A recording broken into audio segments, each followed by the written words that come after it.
Hello student, education tips में अपन बात कर रहे थे बायोलॉजी के चैप्टर संख्या 2 जिसका नाम था मानव जनन। और मानव जनन में हमारा जो आज का जो टॉपिक रहेगा वो रहेगा आर्टव चक्कर। ठीक है, बड़ा ही इंपॉर्टेंट क्वेश्चन है। पक्का पक्का क्वेश्चन पूछा जाएगा बोर्ड में 1 नंबर का। तो 4 क्वेश्चन है, इन चारों में से एक क्वेश्चन 100% आपको मिलेगा। तो 4 क्वेश्चन कौन कौन से हैं? तो पहला क्वेश्चन है, स्त्रियों में आठवां चक्र की अवधि होती है। स्त्रियों में आठवां चक्र की अवधि होती है। तो ऑप्शन दे रखा है 10 दिन, 15 दिन, 20 दिन और 28 दिन। तो महिलाओं में जो आठवां चक्र की जो अवधि होती है वो 28 दिन की होती है। कितने दिन की होती है भाई? 28 दिन की। कभी कभी 28 दिन होकर कितने भाई 29 भी हो जाए, तो ध्यान रखना 28 या 29 दिन की होती है।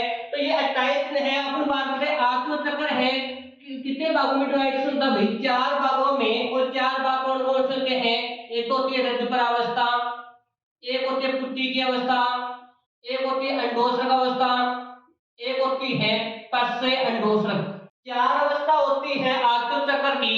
पहली होती है रजपर अवस्था, दूसरी पुष्टि की अवस्था, तीसरी अंडोत्सर्ग और चौथी कौन सी होती है? परसे अंडोत्सर्ग। उन चारों को ही अपन बात करें टाइमिंग के आधार पर, तो रजपर अवस्था होती है वो पहले दिन से शुरू होती है और 3 से 5 दिन तक चलती है। कितने दिन तक चलती है भाई?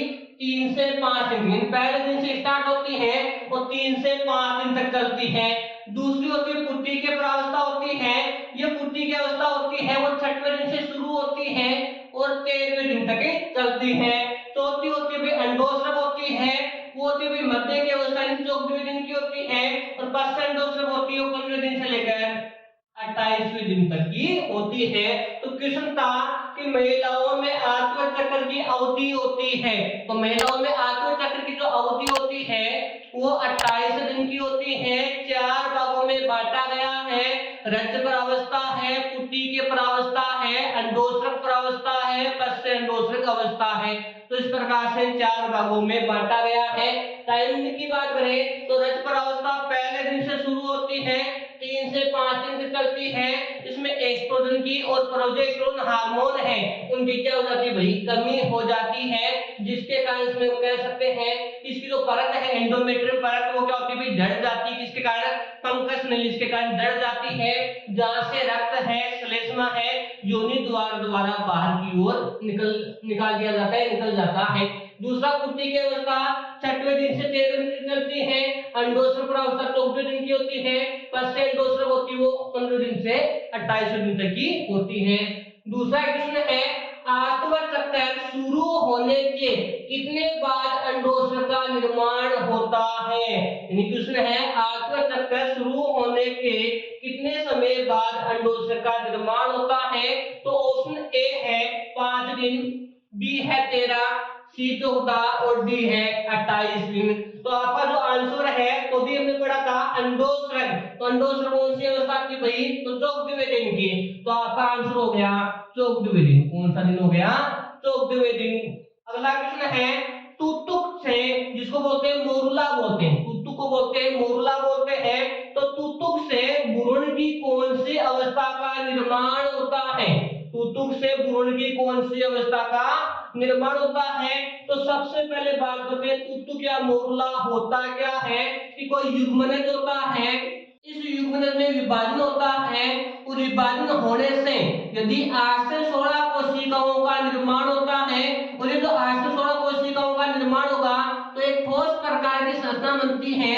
वो ठोस प्रकार की संरचना को बोलते हैं मोरुला के नाम से, या बोलते हैं उसको तुतक के नाम से उसको जानते हैं। तो हमने कहा है तुतुक से भ्रूण की कौन सी अवस्था का निर्माण होता है? तो कौन सी अवस्था होती है भाई? कोरक पुटी। कौन सी अवस्था होती है भाई? कोरक पुटी। और तुतक से कोरक पुटी बनने की जो प्रक्रिया होती है उसको बोलते हैं कोरक भवन। क्या बोलते हैं? कोरक भवन बोलते हैं। इसके अलावा कोरक पुटी है, उस कोरक पुटी का जो बाहरी भाग होता है वो एक विशेष प्रकार की संरचना का निर्माण करता है जिसे बोलते हैं कोष कोरक। क्या बोलते हैं? कोष कोरक के नाम से जानते हैं। और इस कोरक पुट्टी का जो आंतरिक भाग होता है वो एक्टोड्रम, एंडोड्रम और मेसोड्रम इन 3 स्तरों का बना होता है, उसे बोलते हैं गेस्टुला भवन के नाम से। तो इसका जो आंसर हो गया वो हो गया कोरक पुट्टी। अगला है कोरक पुट्टी का गर्भाशय की एंडोमेट्रियम में अंतर स्थापित हो जाना क्या कहलाता है? तो उसको बोलते हैं अंतरोपण के नाम से। किस नाम से? अंतरोपण के नाम से। कोरक पुट्टी का गर्भाशय की एंडोमेट्रियम में अंतर स्थापित होना क्या कहलाता है? अंतरोपण कहलाता है। तो ये भी 4 क्वेश्चन है, बड़े इंपॉर्टेंट क्वेश्चन है। Thank you.